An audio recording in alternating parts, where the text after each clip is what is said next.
সমর ঘোষকে আমরা করিমপুরে বিধানসভায় প্রার্থী চাই না, চাবো না। ওর বিরুদ্ধে আমরা ভোট করব।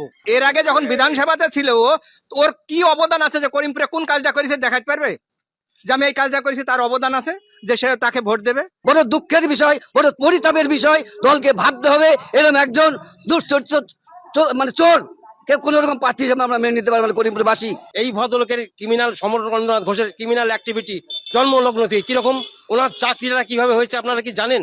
যে স্কুলে ওনার ইন্টারভিউ ছিল সেই স্কুলে আমার বান্ধবী মঞ্জু চৌধুরী ইন্টারভিউ দিতে গিয়েছিল, তাকে ওর অনুগামীদের দিয়ে বেঁধে ওই ফিলিপনগরের একটা বাড়িতে আটকে রাখা হয়েছিল, ইন্টারভিউ দেওয়ার জন্য স্কুলে ঢুকতে দেওয়া হয়নি। প্রথম ক্রিমিনাল অ্যাক্টিভিটি স্কুলের চাকরি থেকেই উনি শুরু করেছেন এবং সিপিএম জামানায় টাকা দিয়ে টিকিট নিয়েছেন, 30 লাখ টাকা খরচা করেন উনি। কেন একজন এই মতো অকর্মণ্য স্বার্থবাগী লোককে প্রার্থী করে আমাদের আদি পুঁজিবির কর্মীদের মনোবল ভেঙে দিচ্ছেন? যেটা আসনটাকে 15,000 ভোটে উনি হারবেন 15,000 ভোটে হেরে আমাদেরকে হারাবেন।